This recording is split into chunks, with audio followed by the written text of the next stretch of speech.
welcome to Lush TV. My name is John, and today I'm at Pura Agriculture Training Center. I have an expert here that today we are going to talk about pig farming. So we have an expert here who will introduce himself and tell us a bit about the institution before. Hello everyone, I'm Kalista Zochiemo.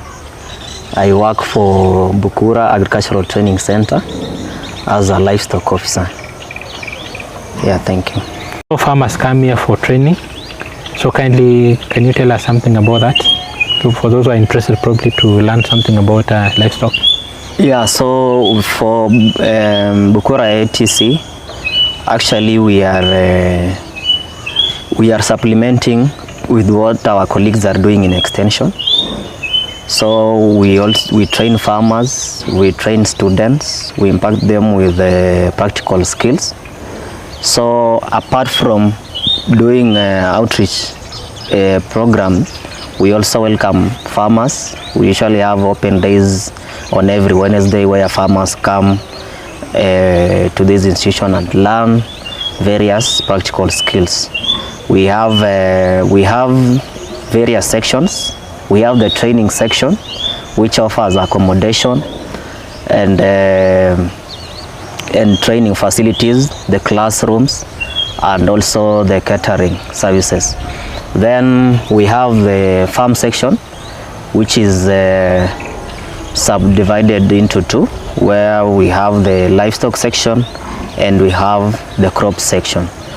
So as we collaborate with the various stakeholders who train on various technologies, we are also running as farm as the blackboard on what's being carried out in the training section. So here we are in the livestock section, and to be specific, we are in the piggery enterprise. Thank you. Thank you very much. So let's go in to see the pigs as you tell us more about what happens here. So these are our piggery enterprise, and these are our structures. We have the permanent pigsty, and then we have semi-permanent. We are just trying to utilize the space because of our highly growing litter. So with the permanent structure that we have, it was built some times back. So currently we have plans on how we can improve on the structure as we customize to meet the modern needs, whereby we are going to reduce on the space as we now concentrate on other factors. And then the other one is a semi-permanent, which we raised. It was constructed by timbers and offcuts. So with this structure, it has been subdivided into three areas, whereby we have got the feeding area. We have the feeding area.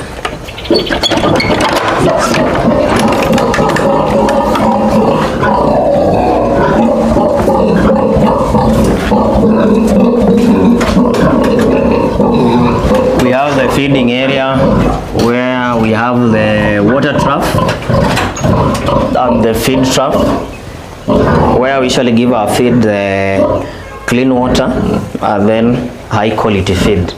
And then we also have got the resting area, which is followed by the danging area on the other side.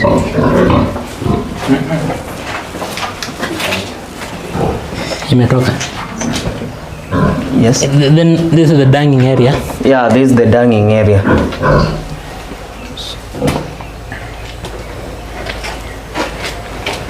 Perfect. This is the resting area. Now this resting area, it can accommodate like how many pigs around here?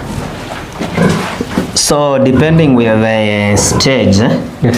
Like with this one, it can accommodate the sow together with its litter. And if it's for the jilt, it can accommodate up to 7. Yeah. Oh, that's... But now for the boar, it's usually we only keep one in a pen, unless if we have got a sow that's going to be served. Okay. Yeah.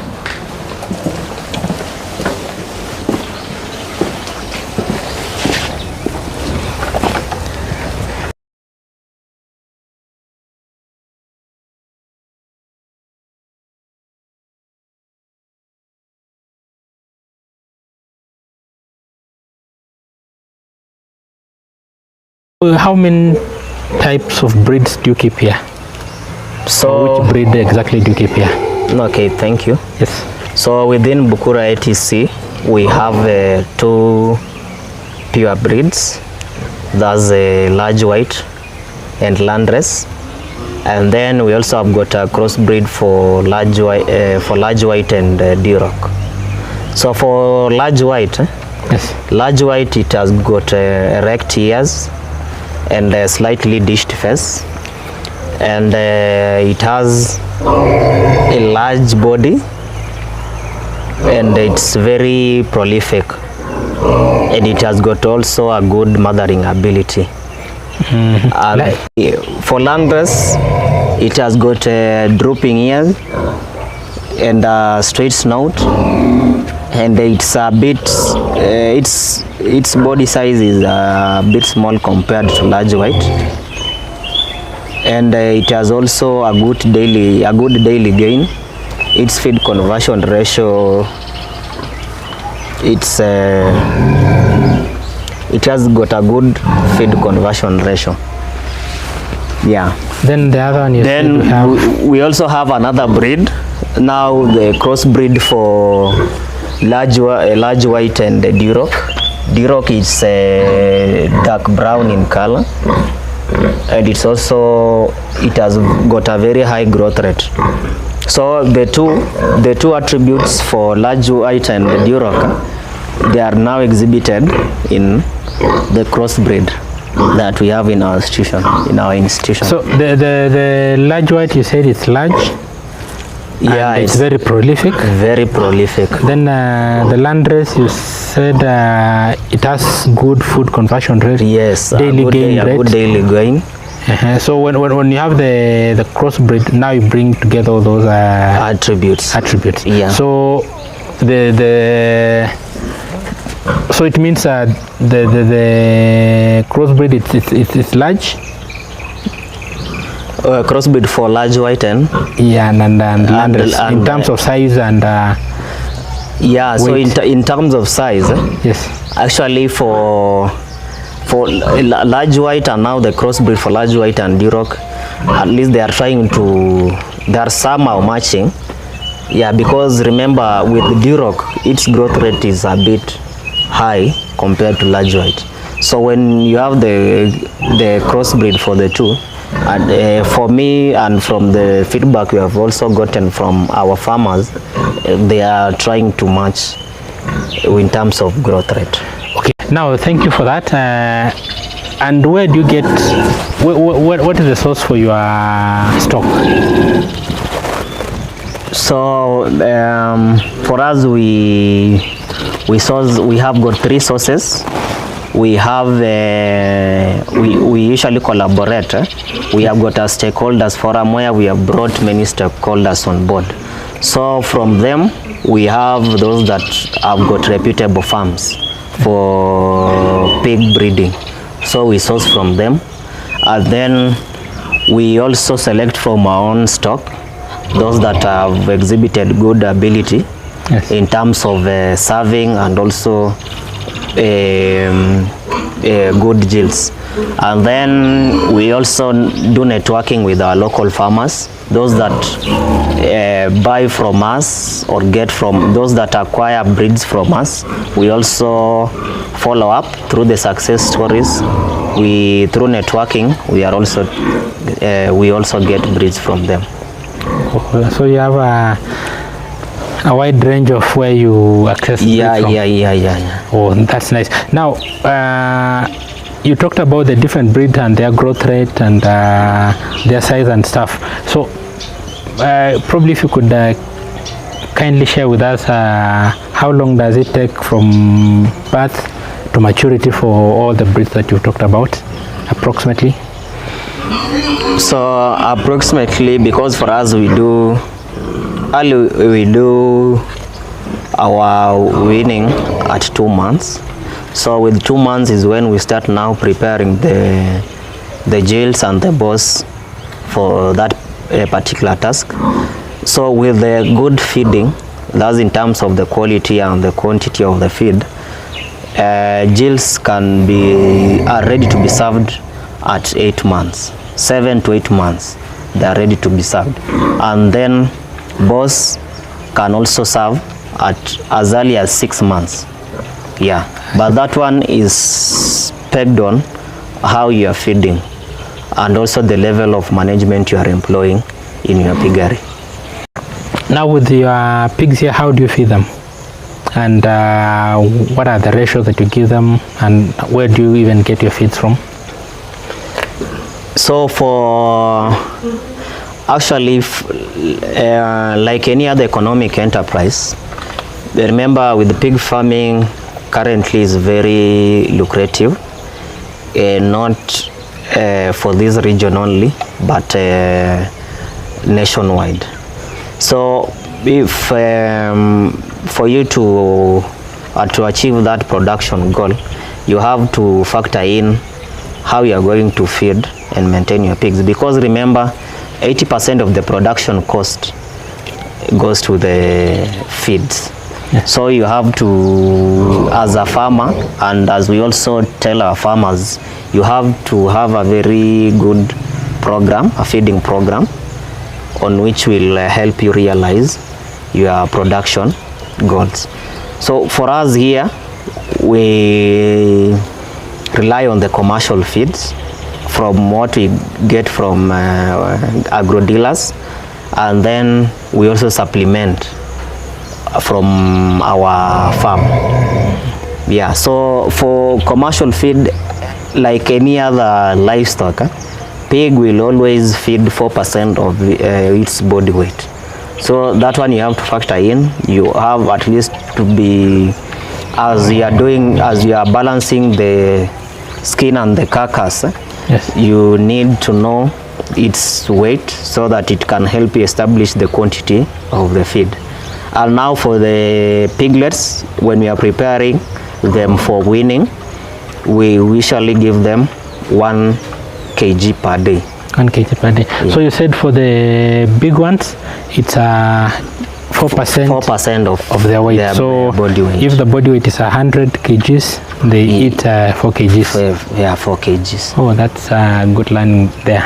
And you said about that the pigs are very prolific. That meaning that they give birth to many piglets, and many times. Many times. What is the gestation period of a pig? Then how many piglets can it give birth to at one point?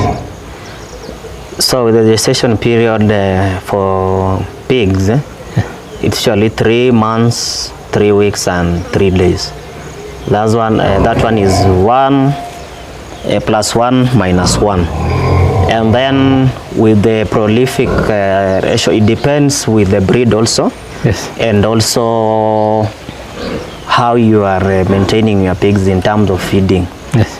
And the quality of the feed. For large white, and also remember when you are selecting the jilt, that's the one that's going to be served. Yes. There are now other factors that you look at, like the number of teats. So with the good selection of the jilt, we have seen whereby for large white, it usually gives 16 to 18 piglets. 16 to 18 for the large white. For the large white. And then that one is for the second, third farrowing. Oh, second and third farrowing. Second, third farrowing. Yes. Yeah.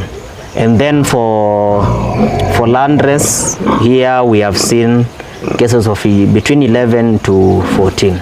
11 to 14. Yeah. So with that one, depends. I've said depends on how you are maintaining your piggery. Yes. Yeah, in terms of feeding, the quality and the quality hygiene. And hygiene. Yeah. So depending on that and also the breed. So on average, you're saying that you're talking about between 16 and 18 for the large white. For the large white. Then 11 to 14 for landrace. For landrace. So, yeah. So but landrace is not limited to that number. Yes. Yeah. I'm just talking from the feedback. Yeah, of our local farmers and also from what we have on average. On average. Oh, yeah. That's good. So meaning that in a year, the pig can give birth how many times? When you talked about 3 months, so on average 2 Yeah, with good timing. Yes.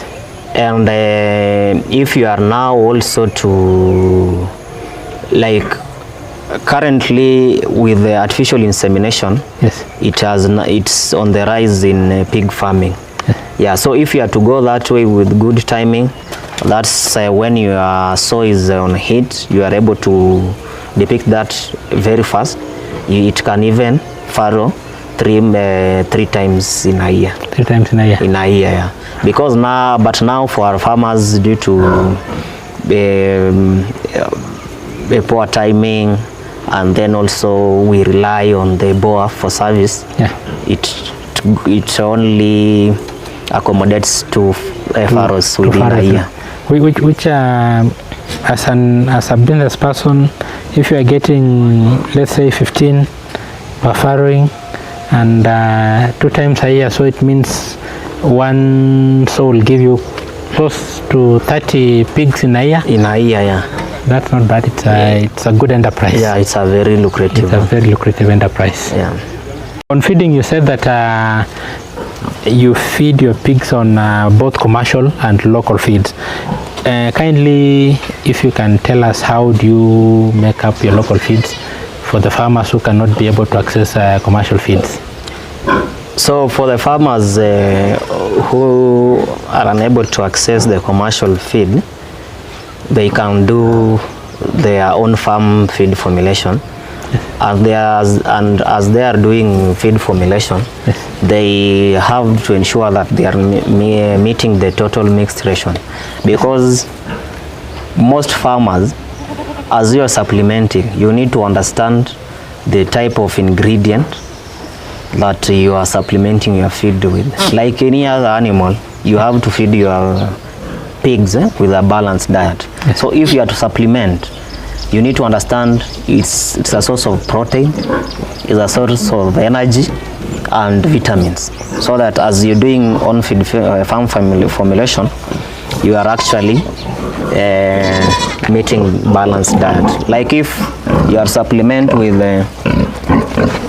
soybeans, you need to understand it's a plant protein. Yes.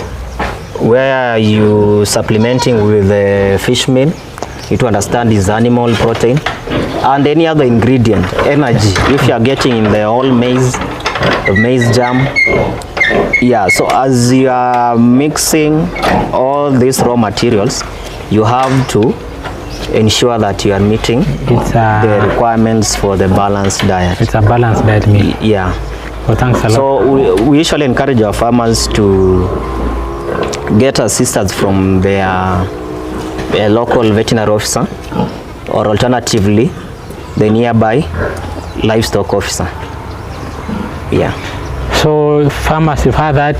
For you to do your local formulation, kindly get assistance from a veterinary officer or the nearby livestock officer, so that you can get a quality meal for your animals, because you said the growth of your pigs depend on the quality and the quantity of the feed you're feeding them. So it's very important to ensure that as you're doing that, you maintain quality, so that give you the economic value. Because if you give them a lot of food and it's not quality, it's more or less of a waste. Yeah. Because the growth will be slow. Yes, and at some point your pigs will be more susceptible to diseases. Yeah, because of the weak immune system. Because of the weak immune system. Yes, now you talked about pigs being able to give birth to close to 15, 16, and how now do you rear those piglets? So with the piglet rearing, immediately they are farrowed. You have to disinfect the navel. We usually use iodine, and then for those piglets that their mother who dies after farrowing or in the process, you have to ensure that they are able to access the milk. So you'll get the milk from that mother that has recently farrowed but has got less number of the piglets. Yes. So you'll have to introduce those piglets to the excess teats, because immediately after 3 days the teats will dry off if they are not if they are not suckled. And alternatively, if you don't have a sow that has recently farrowed in your farm, you can use the goat milk or the cow milk. But as you are using milk from the two animals I've mentioned, you have to ensure they are at the right temperatures. So usually just warm. You don't warm directly on heat. You can have a container which you place the milk and then you place on top of other container that has got boiling water. And then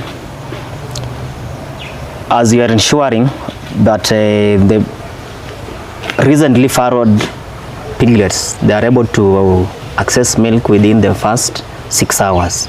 For those piglets that are struggling to suckle, you can assist them, because with this one, within 6 hours they'll now be stable, and then it will also help their mothers to be able to generate milk.